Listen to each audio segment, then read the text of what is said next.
Hello friends, स्वागत है आप सभी का। इस वीडियो में हम लोगों ने साइंस क्लास 6 एनसीईआरटी पढ़ा है, जिसमें 2 वीडियोस कंप्लीट हो चुका है। ये तीसरा वीडियो है। आप लोग अगर कल वीडियो नहीं देखे हैं तो उसको कंप्लीट कर ले। चलिए शुरू करते हैं। देखिए, कल इसमें एक फैक्ट छूट गया था, वो मैंने छोड़ दिया, फिर लगा कि नहीं इसे समझाना चाहिए था। देखिए, इसमें है कि the presence of specific features और certain habits which enable an organism to live naturally in a place is called adaptation. ठीक है ना? एडेप्टेशन क्या होता है? ठीक है? तो वैसी कोई विशेष विशेषताएँ, ठीक है ना? या वैसी कोई विशिष्ट विशेषताएँ या वैसी निश्चित आदत जो किसी भी ऑर्गेनिज़्म को किसी प्लेस पे नेचुरली सर्वाइव करने के लिए प्रोत्साहित करता है, उसी को हम लोग एडेप्टेशन कहते हैं। ठीक है? चलिए, डायनासोर विलुप्त क्यों हो गए थे? क्योंकि उन्होंने अपने आप को परिस्थिति के अकॉर्डिंग मॉडिफ़ाई नहीं किया था। ठीक है ना? तो वह विलुप्त हो गए थे। यानी अपनी अपने अस्तित्व को बचाने के लिए समय-समय पे कुछ आदतों को बदलने का प्रयास किया गया, एनवायरनमेंट के अकॉर्डिंग या जो भी परिस्थिति हो उसके अकॉर्डिंग, और जिसने अपने आप को उस अकॉर्डिंग ढाल लिया उसी को एडेप्टेशन कहा गया। ठीक है? चलिए आगे बढ़ते हैं। यहाँ तक हम लोगों ने पढ़ लिया था कल की वीडियोज़ में। चलिए, अभी यहाँ से पढ़ना है, ठीक है ना? देखिए, ये हम लोगों ने कल पढ़ा था ना कि मिट्टी में जो गहरी चले जड़ें चली जाती है वो रेगिस्तानी ओक या जो है जो ऑस्ट्रेलिया में पाई जाती है। ठीक है? अभी पढ़ेंगे पर्वतीय जंतु के अनुकूलन। ठीक है? देखिए, याक के शरीर का जो लंबे बाल होता है वो ढका होता है। ठीक है? याक का शरीर जो होता है वो लंबे बालों से ढका होता है। क्यों ढका होता है? क्योंकि वह उसको ठंड से बचाता है। ठीक है ना? चलिए, इसके बाद है कि पहाड़ी तेंदुए के शरीर पर फर, पहाड़ी तेंदुए जो होते हैं उसके शरीर पर फर क्यों होते हैं? तो वह इसलिए होते हैं कि बर्फ पर चलते समय पैरों को यह ठंड से बचाते हैं। ठीक है? नेक्स्ट है कि पहाड़ी बकरी के मजबूत खुर होते हैं। खुर उसके मजबूत क्यों होते हैं पहाड़ी बकरी के? क्योंकि उसे ढालदार चट्टानों पर दौड़ने के लिए अनुकूलित बनाते हैं। ठीक है ना? ये याद रखिएगा। पहाड़ी बकरी के जो खुर होते हैं काफ़ी मजबूत होते थे, क्योंकि वह ढालदार चट्टानों पर आसानी से दौड़ सके। ठीक है? चलिए, अगला पॉइंट है कि हिरन के लंबे कान उसे शिकारी की गतिविधि की जानकारी देते हैं। हिरन के जो लंबे कान होते हैं वह क्यों होते हैं? क्योंकि वह उसके शिकारी के गतिविधियों को बताते हैं। ठीक है ना? जानकारी देते हैं। हिरन के सिर के पीछे दोनों ओर स्थित आंखें प्रत्येक दिशा में देखकर खतरा महसूस कर सकती हैं। ठीक है ना? हिरन के सिर के पीछे जो दोनों आंखें होती हैं वह क्या करती है? उसको प्रत्येक दिशा में देखकर खतरे को महसूस कराती है, फलस्वरूप वे भागकर अपनी जान को बचाते हैं। चलिए आगे बढ़ते हैं। वे जंतुएं जिनमें गिल नहीं होते, ठीक है ना, क्लोन नहीं होते, वे जंतुएं जिनमें क्लोन नहीं होते वह होते हैं डॉल्फिन और व्हेल में। ठीक है ना? एनसीईआरटी का टर्म है, इसको पढ़ लीजिएगा। डॉल्फिन और व्हेल में क्या होते हैं? गिल नहीं होते हैं। ये सांस कैसे लेते हैं? ये सिर पर स्थित नासादार फेफड़ों अथवा वात छिद्रों द्वारा सांस लेते हैं। ठीक है? सिर पर स्थित जो नासादार फेफड़ों और वात छिद्र होते हैं उसके द्वारा सांस लेते हैं। अगला पॉइंट है कि वे समुद्री जंतु जिनके शरीर धारा रेखीय नहीं होते। ठीक है ना? वैसे समुद्री जंतु जिनके शरीर क्या होते हैं? धारा रेखीय नहीं होते हैं, परंतु जब वे जल में चलते हैं तो अपने शरीर को धारा रेखीय बना लेते हैं। आप एडेप्टेशन इसमें देख पा रहे हैं कि जब वे जल में जाते हैं तो अपने शरीर को धारा रेखीय बना लेते हैं। ठीक है ना? साथ ही इनमें श्वसन के लिए गिल एवं क्लोम होते हैं। ठीक है ना? तो आप इसको पढ़ लेंगे। इसका एग्जाम्पल है स्क्विड और ऑक्टोपस। ठीक है? तो ये सब फैक्ट्स आपका क्लियर होना चाहिए, यहाँ कोई दिक्कत नहीं होना चाहिए। स्क्विड और ऑक्टोपस में शरीर जो होती है वह धारा रेखीय नहीं होती है, लेकिन जब वे जल में चलते हैं तो अपने शरीर को उस अकॉर्डिंग बना लेते हैं, और साथ ही इसमें श्वसन के लिए गिल और क्लोम होते हैं। चलिए आगे बढ़ते हैं। मेढक के छलांग लगाने एवं शिकार पकड़ने में सहायता करता है। जब मेढक छलांग लगाता है और शिकार पकड़ता है तो उसमें हेल्प करता है उसका पीछे का पैर। ठीक है? और पक्षियों का आगे का पैर पंख में रूपांतरित होता है। अभी हम लोगों ने पढ़ा ना कि डॉल्फिन और व्हेल कैसे सांस लेते हैं, तो वो लेते हैं फेफड़ों या वात छिद्रों पर स्थित नासादौर के द्वारा। अगला पॉइंट है, सजीवों द्वारा शरीर से अपशिष्ट पदार्थों के निष्कासन के प्रक्रम को उत्सर्जन कहते हैं। ठीक है ना? सजीव जो होते हैं वो अपने शरीर से जब अपशिष्ट पदार्थों को निकालते हैं तो उसको उत्सर्जन कहा जाता है। श्वसन क्रिया कब होती है? दिन या रात में? श्वसन क्रिया दिन और रात दोनों में होती है, अर्थात यह निरंतर चलने वाली प्रक्रिया है। श्वसन क्रिया रुक जाएगी तो हमारा अस्तित्व भी खत्म हो जाएगा, हमारी जिंदगी ही रुक जाएगी। चलिए, इसलिए श्वसन क्रिया दिन और रात अर्थात निरंतर चलती है। भोजन, नेक्स्ट पॉइंट है, भोजन बनाने की प्रक्रिया में निष्कासित ऑक्सीजन की मात्रा पौधे द्वारा श्वसन में उपयोग की गई ऑक्सीजन की अपेक्षा बहुत अधिक होती है। जैसे कि हम लोगों ने प्रकाश संश्लेषण पढ़ा, तो प्रकाश संश्लेषण में क्या होता है? ऑक्सीजन रिलीज होता है। ठीक है ना? तो वो जो ऑक्सीजन की मात्रा होती है और पौधे द्वारा जो श्वसन ली जाती है, श्वसन में जो उपयोग ऑक्सीजन होती है, उसमें क्या होता है ना कि ऑक्सीजन की मात्रा किस में अधिक होगी? तो प्रकाश संश्लेषण की प्रक्रिया में जो ऑक्सीजन रिलीज होता है उसमें अधिक होगी, ठीक है ना। तो इसको अच्छे से कॉन्सेप्ट समझिएगा। अब है गति के प्रकार, ठीक है ना। अब हम लोग सीधे आ रहे हैं फिजिक्स में, ठीक है ना। फिजिक्स की दुनिया में हमारा प्रवेश हो रहा है। मोशन, टाइप्स ऑफ मोशन, इसको समझाने की कोई ज़रूरत नहीं है, फिर भी थोड़ा-थोड़ा देख लीजिए। सरल रेखीय गति क्या होती है? तो सरल रेखा के अनुदिश गति को सरल रेखीय गति कहते हैं। जब हम सीधी रेखा में चलते हैं तो वही हो गया सरल रेखीय गति। वर्तुल गति क्या होती है? ठीक है ना। वर्तुल गति यानी सर्कुलर मोशन। बिजली के पंखे की गति, जब बिजली चलती है तो वो सर्कुलर रोटेट करता है, इसी को हम लोग कहते हैं वर्तुल गति। देखिए, इसमें कोई वस्तु इस प्रकार गति करती है कि उस वस्तु की किसी नियत बिंदु से दूरी समानांतर होती है, ठीक है ना। जैसे ये हो गया फ़ैन, ठीक है, ये हो गया आपका फ़ैन। जब ये रोटेट करता है तो एक फिक्स्ड पॉइंट से सभी की दूरी क्या होती है? समानांतर होती है। तो कोई दिक्कत नहीं है। चलिए, आवर्ती गति किसको कहते हैं? ठीक है ना, आवर्ती गति। कोई वस्तु एक निश्चित समय अंतराल के बाद अपनी गति को दोहराती है, जैसे घड़ी का पेंडुलम। घड़ी का पेंडुलम में क्या होता है? एक निश्चित समय पे वो अपनी गति को दोहराती रहती है। इसको बस एक बार देखना है, ये सब कॉन्सेप्ट की बात है। अगला पॉइंट है पारदर्शी, अपारदर्शी, पारभासी। पिछले वीडियो में हम लोगों ने अच्छे से पढ़ा था, फिर से एक बार रिकॉल करते हैं। वस्तु के आर पार जब हम स्पष्ट रूप से देखते हैं तो यह है पारदर्शी। वस्तु के आर पार नहीं देख सकते तो यह हो गया पारदर्शी। पारभासी हो गया स्पष्ट रूप से आर पार नहीं देख सकते, थोड़ा देख सकते हैं।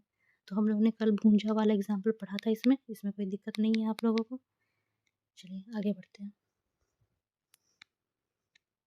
देखिए, छाया बनने की शर्त, छाया बनने की क्या शर्त होती है? तो इसमें क्या है कि लाइट सोर्स होना चाहिए और प्रकाश के पथ में कोई अपारदर्शी वस्तु होना चाहिए। अपारदर्शी वस्तु होगा तभी तो लाइट रिफ्लेक्ट करेगा, है ना। तो छाया बनने की शर्त क्या है? आपके पास लाइट सोर्स होना चाहिए और लाइट के पाथ में क्या होना चाहिए? कोई ओपेक ऑब्जेक्ट होना चाहिए, यानी अपारदर्शी वस्तु होनी चाहिए। पारदर्शी नहीं, अपारदर्शी, ठीक है, तभी वो रिफ्लेक्ट करेगा। चलिए, दर्पण में चेहरे का प्रतिबिंब किस क्रिया के द्वारा देखा जाता है? तो यह किया जाता है परावर्तन की प्रक्रिया के दौरान, ठीक है। दर्पण में चेहरे का प्रतिबिंब हम क्यों देखते हैं? क्योंकि वो रिफ्लेक्ट करता है, परावर्तन के द्वारा हम देख सकते हैं। Electricity to the bulb in a torch is provided by electric cell used in lamp. चलिए, इतना नहीं पढ़ना है। And electric cell has two terminal, पता ही है पॉजिटिव और निगेटिव होता है। इलेक्ट्रिक सेल में दो टर्मिनल होते हैं, एक होते हैं पॉजिटिव और एक होता है negative. In a closed electric circuit the electric current passes from one terminal of the, ये सब ठीक है, कॉन्सेप्ट की बात है, ये नहीं पूछेगा। देखिए, ये है फैक्चुअल चीज़ आ गई। जैसे गाइड ऑफ एनिमल्स हम लोगों ने पढ़ा कि किसने लिखा है? तो अरस्तु लिखे थे, जो ग्रीक के थे। गुलिवर ट्रेवल्स काफ़ी चर्चित पुस्तक है। ये है जोनाथन स्विफ्ट के द्वारा लिखा हुआ। गुलिवर ट्रेवल्स किसके द्वारा लिखा गया है? Jonathan Swift. और इसमें दिखाया गया है कि लापुटा द्वीप को हवा में तैरते हुए कल्पित किया गया है। लापुटा एक द्वीप है, उसको हवा में तैरते हुए कल्पना की गई है। किसने लिखा है? जोनाथन स्विफ्ट ने गुलिवर ट्रेवल्स। आगे पढ़ते हैं। प्राकृतिक चुंबक किसको कहते हैं? तो प्राकृतिक चुंबक कहते हैं मैग्नेटाइट को। किसको कहते हैं? मैग्नेटाइट को। मैग्नेटाइट क्या है? प्राकृतिक चुंबक है।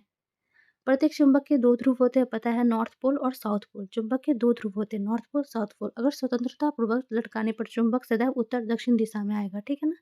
स्वतंत्रता पूर्वक लटकाने पर चुंबक सदैव उत्तर दक्षिण दिशा में आकर रुकता है। दो चुंबक के असमान ध्रुवों में क्या होता है? आकर्षण, ठीक है ना। समान ध्रुव में क्या होगा? प्रतिकर्षण, यानी वो रिपेल करेगा। अट्रैक्ट क्या करेगा? अनलाइक, अनलाइक पोल्स क्या करेगा? एक दूसरे को अट्रैक्ट करेगा, ठीक है। और सेम जो होगा पोल वो एक दूसरे को रिपेल करेगा, ठीक है ना। चलिए, याद रखिएगा। देखिए, चुंबकत्व की क्षमता या चुंबक का गुण हम कैसे उसको खो सकते हैं? तो जब हम चुंबक को गर्म करेंगे तो उसमें से जो मैग्नेटिक प्रॉपर्टी होगी उसकी खत्म हो सकती है। जब हम उसको हथौड़ों से पीटेंगे तो उसकी चुंबक की प्रॉपर्टी कम होगी, या उसको हम ऊंचाई से गिराएंगे तो ये तीनों में क्या होगा कि चुंबक का जो मैग्नेटिक प्रॉपर्टी होगा उसका खत्म हो जाएगा, ठीक है ना।